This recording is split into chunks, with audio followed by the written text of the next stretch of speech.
बारिश रुकने का नाम ही नहीं ले रहा है यार। कल से जो बारिश शुरू हुआ है, अभी सुबह देखो टाइम हो रहा है 10, अभी तक धीरे धीरे बारिश होते ही जा रहा है। ऐसी बारिश और ऐसी वेदर के साथ हम लोग को काठमांडू के लिए निकलना है।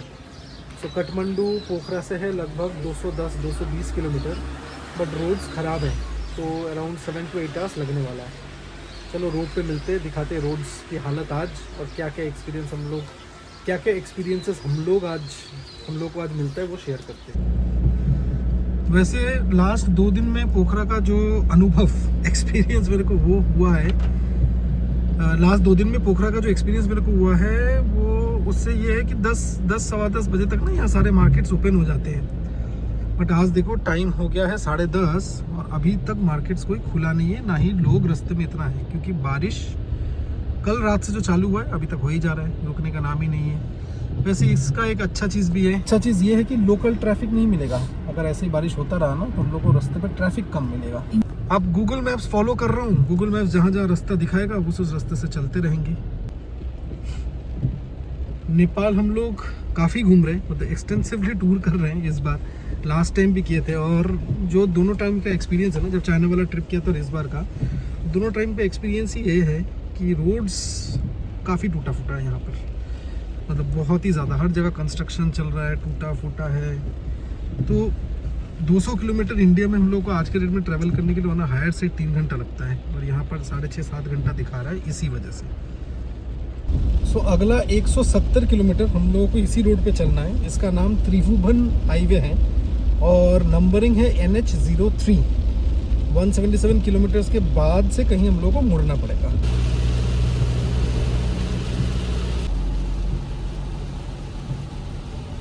हम लोग पोखरा में अपना होटल से लगभग 40-45 किलोमीटर्स आ चुके ऑलरेडी 1 घंटे में, और अब थोड़ा सा जाके ना बारिश का जो प्रकोप था वो थोड़ा सा कम हुआ है। अभी भी ड्रिजल हो रहा है बट वो पहले जैसा हालत नहीं है कि एकदम सामने कुछ दिख ही नहीं रहा है। और बारिश हो गया इस वजह से देखो पहाड़ों में कितना ग्रीनरी है, वो पूरा दिख रहा है, एकदम बढ़िया लग रहा है। दूर देखो छोटे छोटे पैचेस में क्लाउड्स भी दिख रहे हैं, ग्रीन माउंटेन्स भी दिख रहे हैं। तो कुल मिला के बहुत बढ़िया एक्सपीरियंस।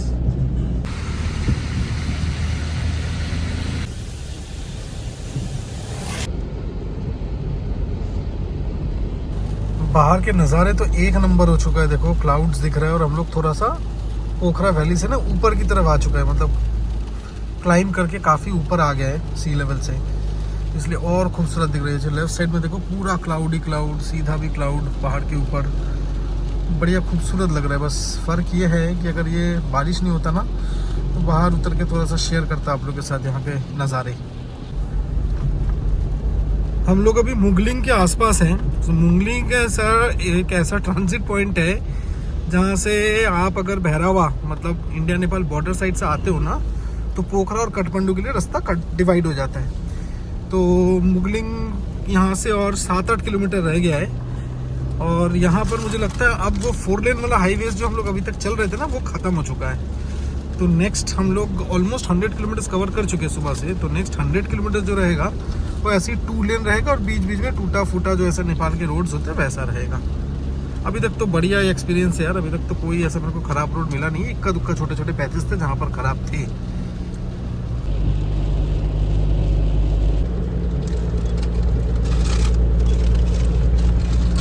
तो हम लोग पहुँच चुके हैं मुगलिंग।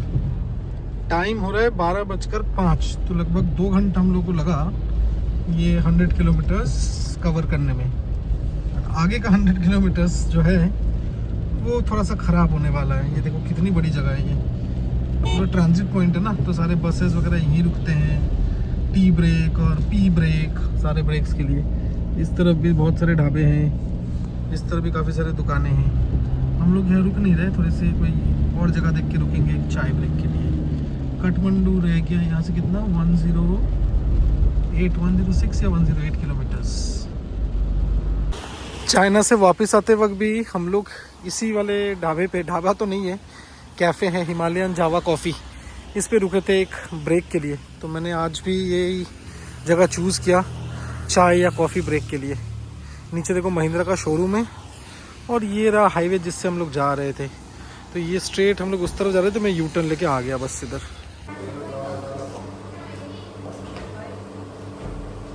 ब्रेक थोड़ा लंबा हो गया, सोच के आया था कि 10 मिनट में करके निकल जाऊंगा, बट ये एम्बियंस और वाइब्स इसका इतना अच्छा है ना, हम लोग थोड़ा ज़्यादा ही टाइम स्पेंड कर लिया। और जल्दी क्या है, अभी टाइम हो रहा है दोपहर के 1, शाम तक भी पहुंच जाए काठमांडू बढ़िया है।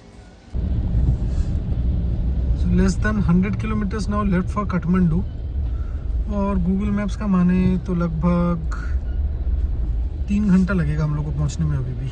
तो आप इमेजिन कर सकते हो कि रोड्स का हालत क्या ही होगा, और आपके सामने भी है बहुत ज़्यादा बारिश होने की वजह से थोड़ा कीचड़ मिट्टी भी हो गया है हर जगह पे, और ट्रैफिक तो है ही। ऑब्वियसली नेपाल का कैपिटल सिटी है, तो यहाँ का पहुँचने वाला ट्रैफिक और काठमांडू से निकलने वाला ट्रैफिक दोनों ही काफ़ी ज़्यादा होता है। तो सब मिला जुला के समय इसी में बर्बाद होने वाला है आज।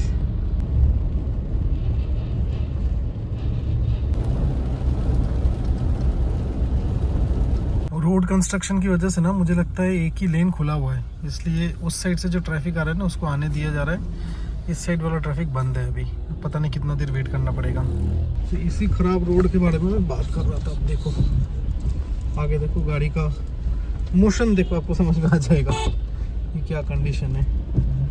और ये सिंगल लेन है, तो ऑपोजिट साइड की गाड़ी अभी बंद कर दिया और हम लोग का लेन खोल दिया है। इसी हम लोग खड़े थे अभी 15-20 मिनट से। ये देखो कितना लंबा ट्रैफिक है, पूरा राइट साइड में ट्रैफिक, इस तरफ भी ट्रैफिक। 2 बज गया देखो दोपहर का, और हम लोग चाय पी के निकल गए थे कुछ 1:05 की।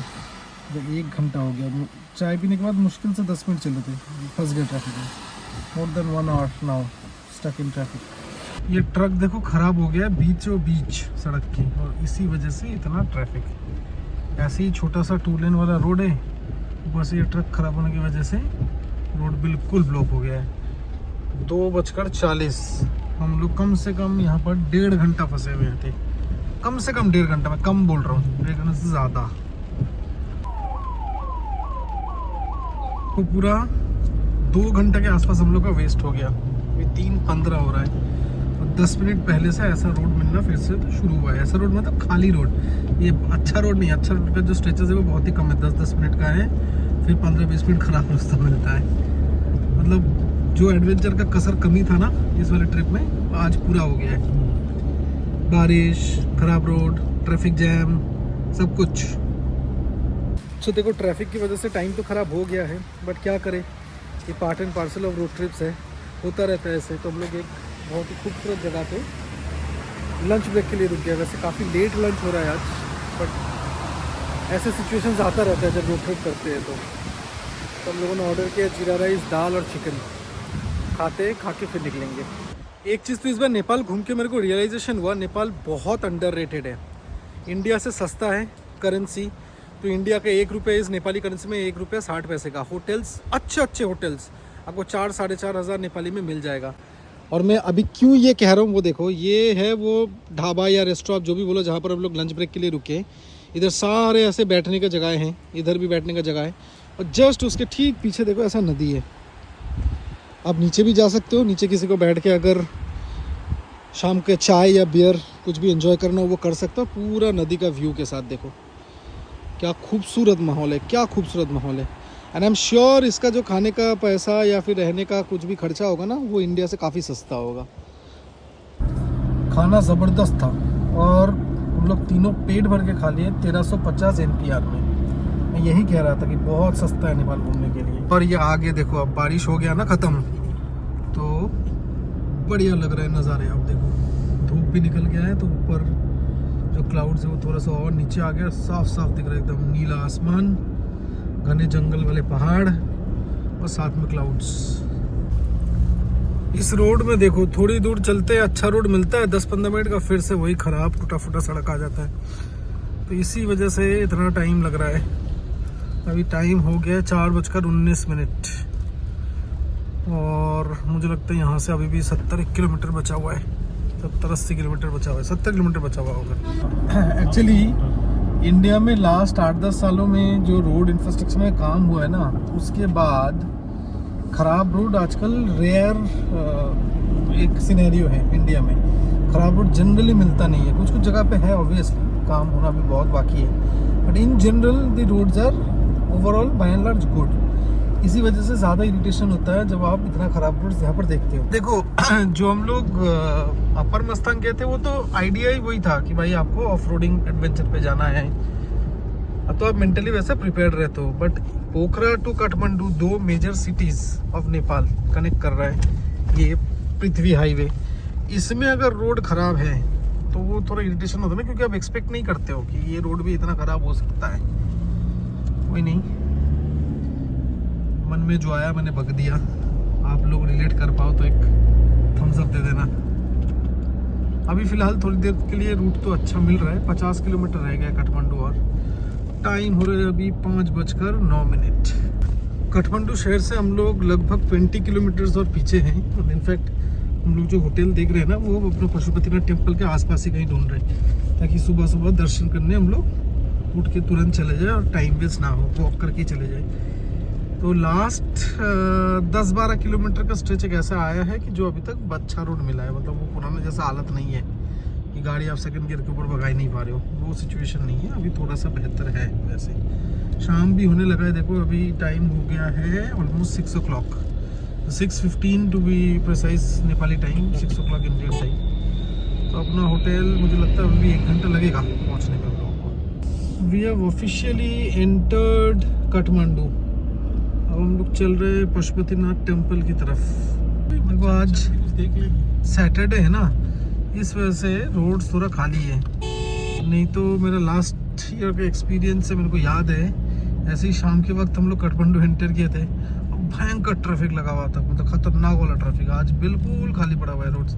एक भी लाल बत्ती में हम लोग को रुकना नहीं पड़ा। बाय द वे मैंने गलती से भी हॉर्न बजा लिया। काठमांडू में हॉर्न बजाना, honking is prohibited. You can be fined if you are caught honking. अपना तो रह ही गया। कल हम लोग रात में 7 बजे पहुंच गए थे काठमांडू। तो लगभग 9 घंटा लग गया हम लोगों को पोखरा से काठमांडू आने में, सिर्फ 210 किलोमीटर।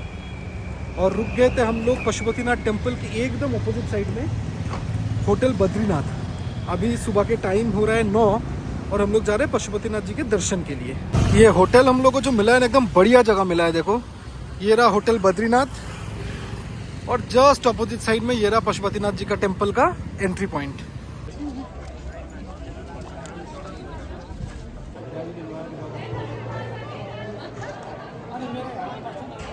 तो दर्शन तो बहुत अच्छे से हो गया। आज संडे था, इस संडे नेपाल में वर्किंग डे होता है, इस वजह से मंदिर में भीड़ भी बहुत ज़्यादा नहीं था। हम लोग पूरा 1 घंटे के अंदर अंदर दर्शन करके बाहर की तरफ जा रहे हैं। अभी इस व्लॉग को करते हूँ यहीं पर एंड। अगले व्लॉग में आपको दिखाएंगे कि काठमांडू से इंडिया नेपाल बॉर्डर का सफ़र कैसा रहता है।